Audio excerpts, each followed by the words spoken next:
تمام تعریف اللہ کے لیے جس نے اپنے مومن بندوں کو حج اور نیک اعمال کی توفیق دی اور اپنے متقی بندوں کے سینوں کو کھول دیا تاکہ وہ رسول اللہ صلی اللہ علیہ وسلم کی لائی ہوئی حکمت اور آیات پر ایمان لائیں، اپنے احباب کے دلوں سے گمراہیوں اور جہالت کے پردے کو ہٹایا۔ میں گواہی دیتا ہوں کہ ایک اللہ کے سوا کوئی حقیقی معبود نہیں، اس کا کوئی شریک نہیں، ایسی گواہی جس سے درجات کی بلندی اور جنتوں میں دخول کی امید کرتا ہوں، اور میں گواہی دیتا ہوں کہ ہمارے نبی محمد اللہ کے بندے اور رسول ہیں، معجزات والے ہیں۔ اللہ درود و سلام نازل کر اپنے بندے اور رسول محمد پر، ان کے بلند ہمت آل و اصحاب پر اور بہت زیادہ سلامتی ہو۔ اما بعد، اے لوگو، اللہ سے کما حقہ ڈرو، خلوت و سرگوشی میں اسی سے خوف کھاؤ، اور جان لو کہ انسان کی زندگی کے 4 حالات ہوتے ہیں، یا تو وہ اطاعت میں ہوتا ہے تو اس پر کار بند رہے، یا تو وہ معصیت میں ہوتا ہے تو استغفار کرے، یا وہ نعمت میں ہوتا ہے تو شکر ادا کرے، یا آزمائش میں ہوتا ہے تو صبر کرے۔ اللہ کے بندو، ہم اسلام کی نعمت، امن و خوشحالی اور اس بات پر اللہ کی حمد بیان کرتے ہیں کہ اس نے حج زندگی میں صرف ایک بار فرض کیا، بار بار نہیں، اور اس کی تعریف کرتے ہیں کہ اس نے بیت اللہ کے حاجیوں پر کرم کیا، کوئی 100 ہو کر صرف اسی کی عبادت کرے، اس کے سوا کسی اور کی نہیں۔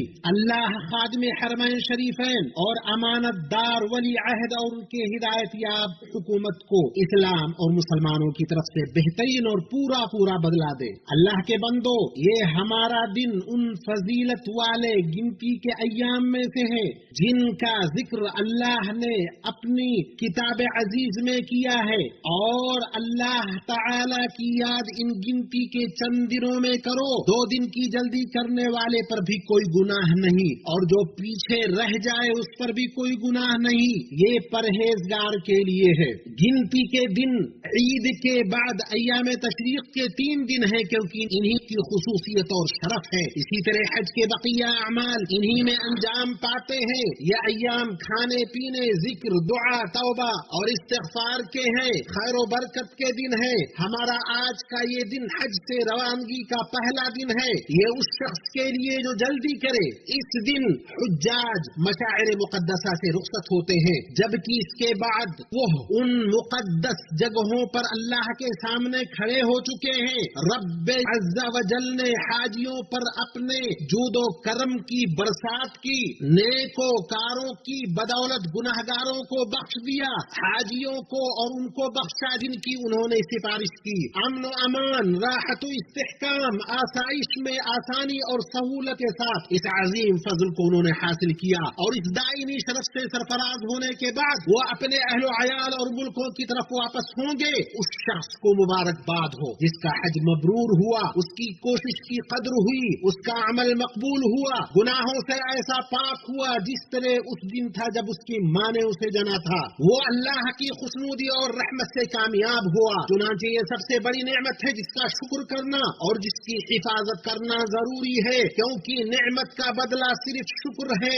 توفیق کا بدلہ صرف بھلائی سے بہرہ ہونا اور استقامت ہے، مغفرت کا بدلہ صرف عمل صالح کی کثرت اور اللہ کے لیے عمل کو خالص کرنا اور اللہ وحدہ لا شریک لہ سے دل کو جوڑنا۔ اپنی ساری امیدوں کو صرف اللہ سے جوڑو، اللہ کے سوا کسی سے امید مت رکھو۔ وہی ہے جس کے ہاتھ میں نفع و نقصان ہے، وہی ہے جس کے ہاتھ میں تمہاری زندگی و موت ہے، اسی کی طرف لوٹ کر جانا ہے۔ حاجی بھائی، اللہ نے جب کہ آپ کے اوپر اپنی نعمت تمام کر دی اور آپ کو اس ربانی اعزاز سے سرفراز کیا، تو اللہ نے آپ کے لیے جو آسانی کی، آپ کو جو نوازا، آپ کو جو ہدایت دی، اس پر آپ ضرور اس کا شکر ادا کریں۔ اللہ کی نعمتوں کی حفاظت ان کے شکر سے کریں، توبہ و استغفار ہمیشہ کرتے رہے۔ اے لوگو، سب کے سب اللہ سے توبہ کرو، اس سے مغفرت طلب کرو، یقیناً وہ بخشنے والا مہربان ہے۔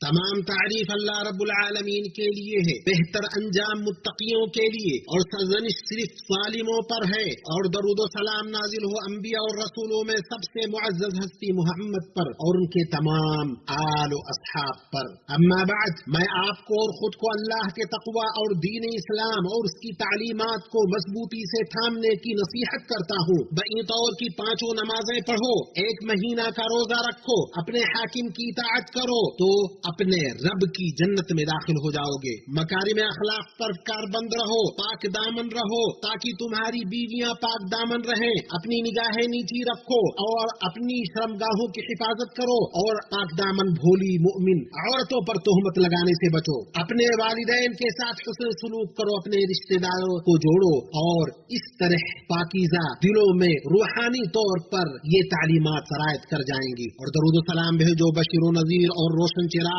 پر۔ اے اللہ درود و سلام اور برکت نازل کر محمد صلی اللہ علیہ وسلم پر۔ اے اللہ خلفاء راشدین ابو بکر، عمر، عثمان اور علی سے راضی ہو جا، اور بقیہ تمام صحابہ طیب و طاہر اہل بیت سے بھی۔ اے اللہ اپنی مہربانی اور احسان سے ان کے ساتھ ہم سے بھی راضی ہو جا۔ اے اللہ اسلام اور مسلمانوں کو عزت دے، دین کے قلعے کی حفاظت کر۔ اللہ ہمیں اپنے وطنوں میں امن سے نواز، ہمارے امام اور حکام کی اصلاح کر، اور حق سے ہمارے امام اور حاکم خادم حرمین شریفین کی مدد فرما، انہیں اور ان کے ولی عہد کو توفیق دے جس میں بھلائی اور عباد و بلاد کی بہتری ہو، اور انہیں ان خدمتوں کا بہترین بدلہ دے جنہیں وہ بیت اللہ کے حجاج کی خدمت میں اور ہر جگہ کے مسلمانوں کے تئیں کر رہے ہیں، جن کی شہادت دوست و دشمن سب دے رہے ہیں۔ اے اللہ مسلمانوں کے تمام حکام کو تیرے کتاب پر عمل اور تیرے نبی محمد صلی اللہ علیہ وسلم کی سنت کے اتباع کی توفیق عطا کر۔ اے اللہ ہم سے اور بیت اللہ الحرام کے حاجیوں سے قبول فرما، اور اجر و ثواب میں ہمیں ان کے ساتھ اٹھا، ان کے حج کو مبرور کر، ان کی کوشش کی قدر کر، انہیں ان کے اہل و عیال اور اوطان کی طرف سلامتی اور فائدے کے ساتھ لوٹا دے۔ یقیناً تو ہر چیز پر قادر ہے اور دعا قبول کرنے والا ہے۔ اور اے اللہ مومن مرد و عورت اور مسلمان مرد و عورت سب کو بخش دے، تو دعاؤں کو سننے والا اور قبول کرنے والا ہے۔ اللہ کے بندو، اللہ عدل، احسان اور صلہ رحمی کا حکم دیتا ہے، بدی و بے حیائی اور ظلم و زیادتی سے منع کرتا ہے، وہ تمہیں نصیحت کرتا ہے تاکہ تم سبق لو۔ اللہ عظیم کو یاد کرو، اللہ تمہیں یاد کرے گا، اس کی نعمتوں اور نوازشوں پر شکر ادا کرو، اللہ تمہیں زیادہ دے گا، اور اللہ کا ذکر سب سے بڑا